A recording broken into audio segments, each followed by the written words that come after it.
Hello friends, welcome to my channel excellent coaching. Role of rehabilitation psychologist पढ़ रहे थे और उसमें हमने मेंटली चैलेंज पर्सन पढ़ा था लास्ट वीडियो में। आज शुरू करेंगे फिजिकली चैलेंज पर्सन, जिनको फिजिकल डिसेबिलिटी होती है। और वो जो डिसेबिलिटी होती है वो उनके लिए एक स्ट्रेसर की तरह काम करती है। स्ट्रेसर मतलब वो फैक्टर्स जो साइकोलॉजिकल इल हेल्थ को लीड करते हैं। So, for instance, a person who loses a limb in an accident perceive external locus of control.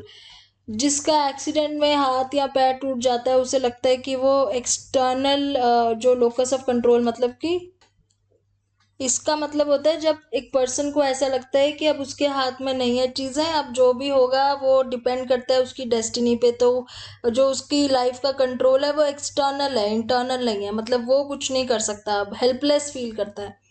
Plus उसकी सेल्फ एफिकेसी भी कम हो जाती है। जो अपने अंदर एक कॉन्फिडेंस होता है किसी भी चीज़ को पूरा करने का, किसी भी काम को, और डिप्रेशन में चला जाता है।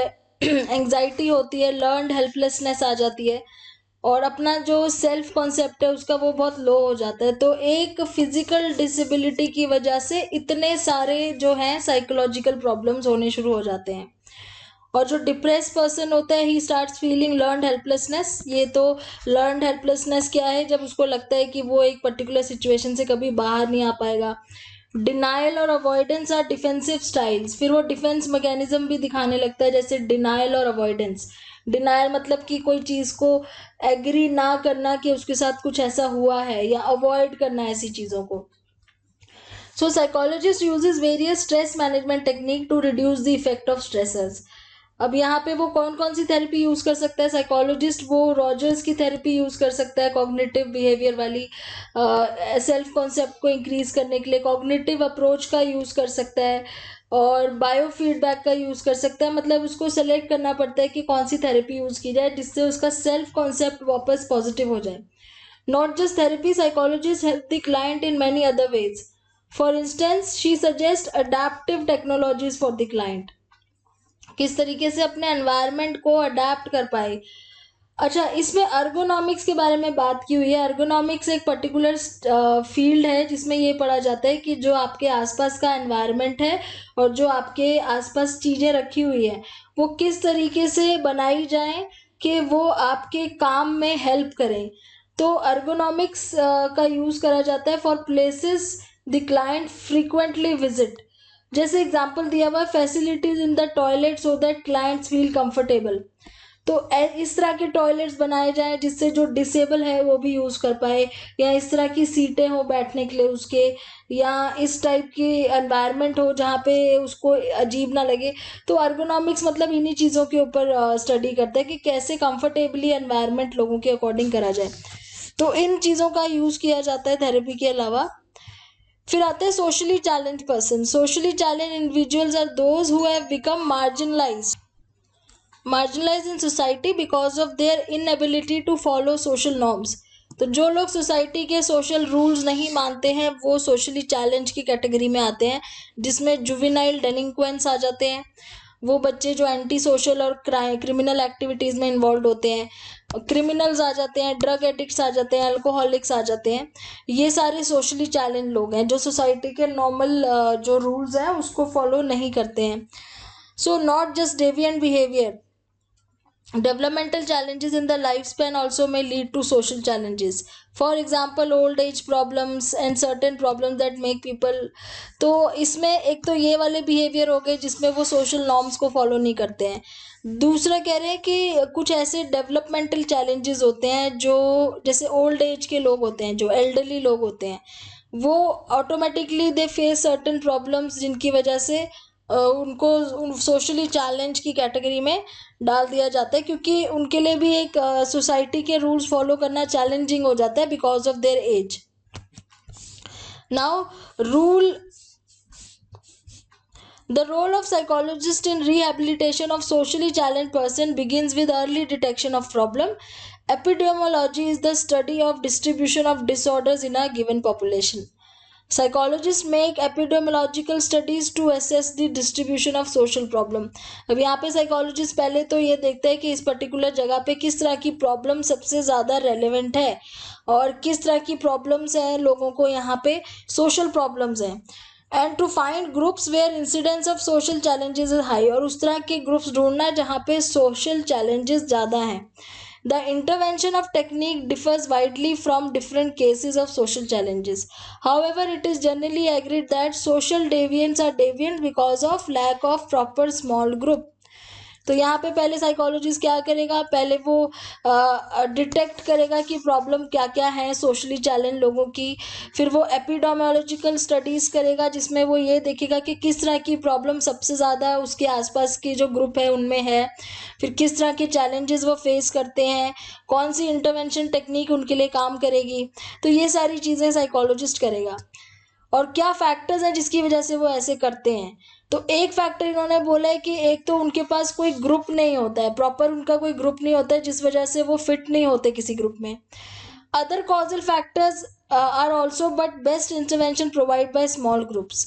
तो कह रहे हैं कि स्मॉल ग्रुप्स के थ्रू अगर हम इंटरवेंशन करें, उनको किसी चीज़ में किसी ग्रुप में उनको लेके आए अगर, जिसमें वो अपने आप को एक ग्रुप का हिस्सा समझें और वो ग्रुप के अकॉर्डिंग अपना बिहेवियर दिखाएं, तो हो सकता है कि कुछ इम्प्रूवमेंट आए उनके अंदर. तो यहाँ पे कम्युनिटी का रोल और फैमिली का रोल आ जाता है, क्योंकि कम्युनिटी भी एक ग्रुप है, फैमिली भी एक ग्रुप है. तो ऐसे लोग जो सोशली चैलेंज है, अगर आप उनको कम्युनिटी ग्रुप में या फैमिली ग्रुप के हेल्प से उनको उस ग्रुप में लेके जाओगे तो उन्हें एक बिलोंगिंगनेस फील होगी कि हम उस ग्रुप का पार्ट है. प्लस वो अपना जो बिहेवियर दिखाते हैं, जो डेविएंट बिहेवियर, वो कोशिश करेंगे कि वो ना करें, वो ग्रुप को कंफर्म करें. Many field psychologists working in the area of community welfare develop community-based intervention to rehabilitate victims. तो यहाँ पे जो विक्टिम्स होते हैं ना, जो सब्सटेंस अब्यूज़ के होते हैं, जो अल्कोहल के विक्टिम होते हैं, उसमें ये लोग कम्युनिटी वेलफेयर प्रोग्राम का यूज़ करते हैं. Socially deviant individuals are deviant because they don't conform to social norms. They don't conform to social norm because they are not properly socialized. अब ये सारी चीज़ें आपस में जुड़ी हुई हैं. क्यों? क्योंकि उनका कोई कभी ग्रुप नहीं था, इसलिए उन्होंने कभी सोशलाइजेशन नहीं करी ढंग से, इसीलिए वो कंफर्म नहीं करते हैं सोशल नॉर्म को. तो अगर हम उनको ग्रुप में लेके आएंगे तो उनकी सोशलाइजेशन भी स्टार्ट हो जाएगी, जिसको इन्होंने लिखा है रीसोशलाइजेशन, और उसकी वजह से वो कंफर्म करना शुरू कर देंगे. तो ये इसलिए इंटरलिंक्ड है पूरा. Hence, resocialization is seen as an effective strategy to rehabilitate them. This again is the most effectively done in small groups. तो छोटे छोटे ग्रुप्स बनाए जाते हैं उनके. Group therapy approach such as alcoholic anonymous, ये ग्रुप थेरेपी है जिसके ग्रुप का नाम है अल्कोहलिक एनोनिमस, क्योंकि ग्रुप थेरेपी में नाम नहीं बताते हैं अपना, तो एनोनिमस रखा जाता है, और ये बहुत इफेक्टिव मानी गई है. Psychologist are also using innovative strategies to treat drug addicts and alcoholics and pedophiles. For example, picture of child condition stimulus is paired with shock. तो जैसे जो pedophiles होते हैं ना, जो चाइल्ड अब्यूज करते हैं, उनको क्लासिकल कंडीशनिंग करी जाती है, उनको बच्चे की फ़ोटो दिखा के शॉक दिया जाता है ताकि वो उनको अवॉइड करना शुरू कर दें. So nausea producing drugs are mixed with alcohol, जिनका ड्रग्स छुड़वाना है उनके ड्रग्स में ऐसी चीज़ें मिक्स कर देते हैं जिनसे उनको नोजिया जैसी फीलिंग आए. तो इस तरह की क्लासिकल कंडीशनिंग का भी यूज़ किया जाता है. और लास्ट में आफ्टर केयर होता है रिहेबिलिटेशन के बाद, कि दोबारा से रिलैप्स ना हो जाए, इसलिए आफ्टर केयर करना भी बहुत ज़रूरी है. फिर आता है substance abuse disorder. Substance abuse disorder एक मेजर प्रॉब्लम है जो कि हर एक लेवल पे आपको मिलेगी, society level, family level, individual level, और इसमें हाई क्लास, लो क्लास, हर तरह के लेवल में आपको ये सब्सटेंस अब्यूज की प्रॉब्लम मिल सकती है. And harmful to personal health, इससे पर्सनल हेल्थ भी ख़राब होती है, साथ में फैमिली और सोसाइटी के साथ भी रिलेशंस ख़राब हो जाते हैं.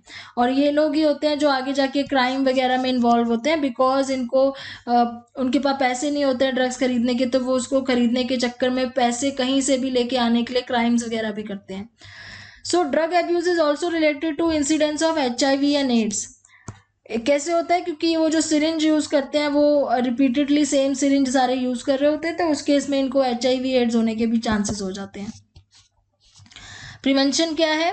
The first step is to preventive intervention is identification of the target group. तो पहले तो उस टारगेट ग्रुप को ढूंढो जो इस चीज़ में ज़्यादा इन्वॉल्व होते हैं, जैसे जो टीनएजर्स होते हैं, जो सब्सटेंस अब्यूज में सबसे ज़्यादा इन्वॉल्व होते हैं.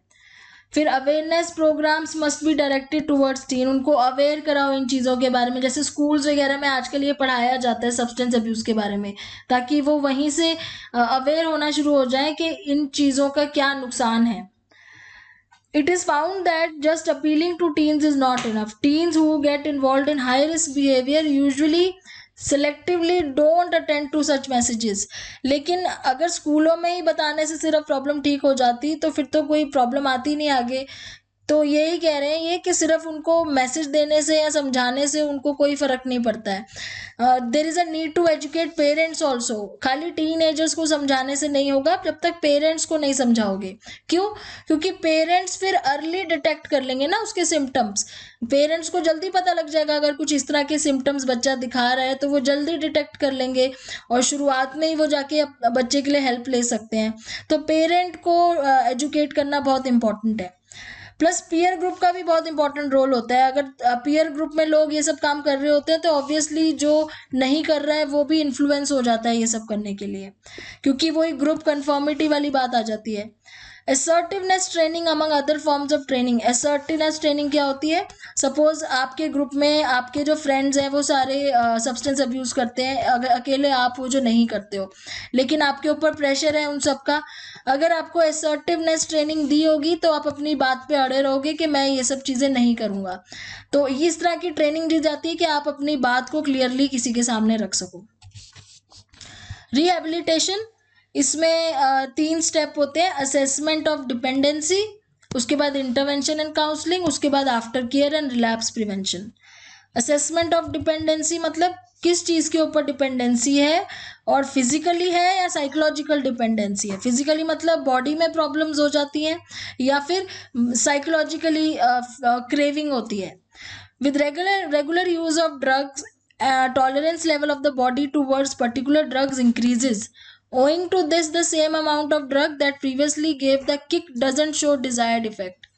अब ये चीज़ हमने पहले भी एक बार डिस्कस करी थी कि जो धीरे धीरे टॉलरेंस लेवल बढ़ जाती है तो सेम अमाउंट से उनको उतना फ़र्क नहीं पड़ता है, तो वो हर बारी उस चीज़ का अमाउंट बढ़ा देते हैं. अब वो जो धीरे धीरे अमाउंट बढ़ता जाता है उसकी डिपेंडेंसी बढ़ती जाती है, जिसको बोलते हैं physical dependency. And such dependency that अब जब उसको अगर आप बंद कर दोगे एकदम देना तो क्या होगा? विड्रॉल सिम्टम्स दिखेंगे आपको. दूसरी डिपेंडेंसी है psychological dependency. What is the ability of the abuser to resist the use of drugs? What coping style does he use if the drug supply is stopped? What are the cognition belief behind the craving? So the answer to these questions vary from individual to individual. Those high with psychological dependence on drugs believe that they can't live without drugs. तो जिनको psychological dependence होगी, जिनके अंदर उनका belief ये होगा, मानना ये होगा कि वो उसके बिना नहीं रह सकते, उनकी सेल्फ एफिकेसी भी लो होगी और एक्सटर्नल लोकस ऑफ कंट्रोल होगा. तो ये साइकोलॉजिकल डिपेंडेंस है जहाँ पे उनके खुद के बिलीफ होते हैं कि वो उस चीज़ को लिए बिना नहीं रह सकते. रिहेबिलिटेशन वर्कर को असेस करना है कि उस फिजिकल डिपेंडेंसी है कि साइकोलॉजिकल डिपेंडेंसी है, क्योंकि अगर फिजिकल डिपेंडेंसी है तो अलग उसकी ट्रीटमेंट दी जाती है, साइकोलॉजिकल डिपेंडेंसी है तो अलग ट्रीटमेंट दी जाती है. So both dependency interact to produce complex form of disorder. और अगर दोनों ही एक साथ हैं तो फिर तो बहुत ही कॉम्प्लेक्स प्रॉब्लम शुरू हो जाती है. The goal of rehabilitation is to counter both form of dependency. तो रिहेबिलिटेशन वर्कर को क्या करना है? दोनों टाइप की डिपेंडेंसी को काउंटर करना है. How do you assess extent of drug abuse? अब किस तरह से असेस किया जाएगा कि कितना ड्रग अब्यूज हो रहा है? Biological testing is use to check whether drug has in control. तो बायोलॉजिकल टेस्टिंग कैसे होती है? जिसमें ब्लड सैंपल लिया जाता है, जिससे ये पता चलता है कि कितना अमाउंट ऑफ ड्रग यूज किया जा रहा है. और बट बायोलॉजिकल टेस्टिंग में कह रहे हैं कुछ चीज़ें हम नहीं पता कर सकते, जैसे कि duration of time since the drugs are being consume, कब से वो ले रहा है, अमाउंट एंड फ्रीक्वेंसी, कितनी बार दिन में ले रहा है, मीन्स ऑफ ड्रग, किस तरीके से ले रहा है, स्मोक करके ले रहा है कि नॉस्ट्रिल्स के थ्रू ले रहा है कि इंजेक्शन के थ्रू ले रहा है, किस तरीके से वो ड्रग ले रहा है, और कितनी डिपेंडेंस है. ये 4 चीज़ें हम बायोलॉजिकल टेस्ट से नहीं पता कर सकते. बायोलॉजिकल टेस्ट यहाँ ब्लड सैंपल से एक ही चीज़ पता हो सकती है कि कितना अमाउंट ऑफ ड्रग लिया है. Primary method of assessment is interview. अब यहाँ पे कह रहे हैं डायग्नोस्टिक इंटरव्यू लिया जाता है, फैमिली मेम्बर्स का और सब्सटेंस अब्यूज़र का, उसके दोस्तों का, सबका इंटरव्यू लिया जाता है, उससे इंफॉर्मेशन ली जाती है. सेल्फ रिपोर्ट मेजर्स मतलब कि आप उसी से पूछ रहे हो जिसको ये प्रॉब्लम है. पेपर एंड पेंसिल टेस्ट लिया जाता है। तो the psychologist typically searches for the following information. अब उससे जब वो इंटरव्यू लेते हैं तो वो क्या जानने की कोशिश करते हैं? पहली चीज, लिस्ट ऑफ ऑल ड्रग्स, कौन कौन से ड्रग्स वो यूज कर रहा है। एज ऑफ फर्स्ट यूज, पहली बार कौन सी एज में यूज किया था। How have each of these drugs been use, किस तरीके से यूज करा हुआ है, स्मोकिंग से, ड्रिंकिंग से, स्नॉटिंग से, इंजेक्शन से, कैसे यूज किया हुआ है। एंड ये जो तरीका है ना, किस तरीके से यूज किया, ये जानना इंपॉर्टेंट क्यों है? Because when it comes to the effect of drug taken, snorting is more effective than and faster than smoking. ये इसलिए जानना जरूरी है क्योंकि स्नोटिंग जैसे जो तरीका होता है ना, जो नाक से सूंघ के लेते हैं, वो थोड़ा सा फास्टर इफेक्ट करता है। तो जिसकी टॉलरेंस बहुत ज़्यादा लेवल की हो गई होगी वो स्नोटिंग का यूज ज़्यादा करेगा, उससे उसको ज़्यादा जल्दी इफेक्ट पड़ेगा, इसलिए इससे टॉलरेंस लेवल का पता चल जाता है। फिर एज ऑफ पर से amount of the drug used. So age कितनी है ड्रग, मतलब ड्रग कितना पुराना है और कितना लिया है। Amount in a day, typically कितना अमाउंट एक दिन में लेते हैं, और उसके नेगेटिव कॉन्सिक्वेंसेस क्या हो रहे हैं। तो ये सारी चीज़ें जानने की कोशिश की जाती है। कुछ चीज़ें डायरेक्टली ड्रग अब्यूज़र बताता है और कुछ चीज़ें उसके फैमिली मेम्बर्स बताते हैं। फिर होता है इंटरवेंशन एंड काउंसलिंग। इंटरवेंशन में एक ऐसी स्ट्रैटेजी सोचना कि कैसे हम उसकी वो आदत छुड़वाएं, और काउंसलिंग करना। So the steps that rehabilitation of an individual suffering from substance abuse disorder goes through can be understood from the trans theoretical model. ये मॉडल क्या है? This model states that behaviour change proceeds through 6 step. अब इस model में वो कहते हैं कि 6 स्टेप होते हैं इस बिहेवियर चेंज के। Precontemplation, no intention to make change, पहला स्टेप है। Contemplation, contemplating a behavior change but not actively doing it. Third, preparation, making small changes. Action, actively following new behavior pattern. Fourth, maintenance, sustaining the change over time. Sixth, relapse, and finally termination.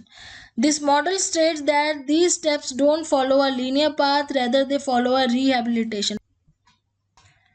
इस model के 6 step हैं, और पहला step है pre contemplation, मतलब बिना किसी सोच के चेंज। मतलब प्री कंटेम्पलेशन का मतलब अभी आपने कुछ सोचा नहीं है, जस्ट आप एक स्टेप ले रहे हो टूवर्ड्स किसी का बिहेवियर इम्प्रूव करने का, लेकिन अभी आपने कुछ चेंज करने को सोचा नहीं है। दूसरा है कंटेम्पलेशन, मतलब जहाँ पे आप सोच रहे हो कि बिहेवियर चेंज करा जाए। प्रिपरेशन मतलब फिर छोटे छोटे चेंजेस करना, प्रिपेयर करना अपने आप को चेंज करने के लिए। फिर आता है एक्शन, जब एक्टिवली आप अपना बिहेवियर चेंज करने की कोशिश करते हो।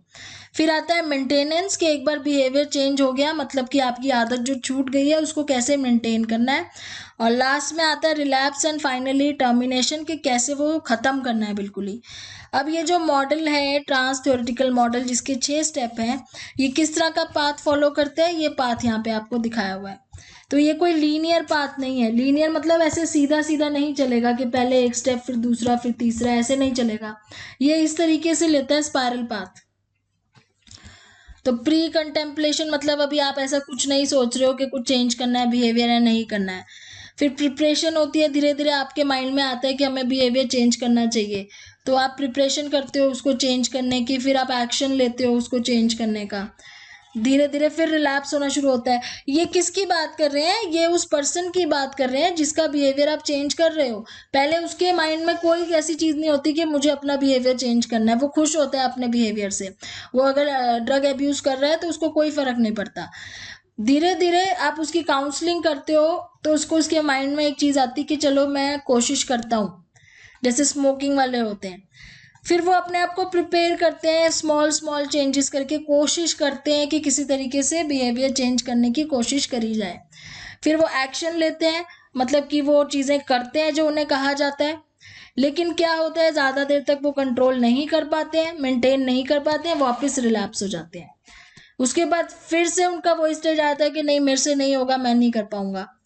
फिर आप उसको मोटिवेट करते हो, फिर से उसका दिमाग चेंज करते हो, आप उसकी सोच चेंज करते हो। फिर वो दोबारा एक्शन लेता है उस चीज़ को करने का, मेंटेन करता है थोड़ी देर तक, फिर विड्रॉल सिम्टम्स आने शुरू हो जाते हैं, रिलैप्स होना शुरू हो जाता है। फिर तीसरी बार उसको कोशिश करते करते अब की बार क्या होता है, वो बहुत ज़्यादा कोशिश करता है मेंटेन करने की और उसको विड्रॉल नहीं होने दिया जाता और फाइनली वो एक्शन उसका टर्मिनेट हो जाता है। ये लीनियर नहीं है क्योंकि ये इजी एक ही बार में नहीं होता है, इसलिए लीनियर नहीं है, ये सीधा नहीं है। ये ऐसे स्पाइरल इसलिए क्योंकि ये एक बार में नहीं हो पाता है, बहुत बारी कोशिश करनी पड़ती है किसी की भी ड्रग एडिक्शन की आदत को छुड़वाने के लिए। तो ये मॉडल इंपॉर्टेंट है, इसी से हम नेक्स्ट वीडियो में दोबारा शुरू करेंगे, फिर मैं इसके बारे में बात करूंगी। Thanks for watching.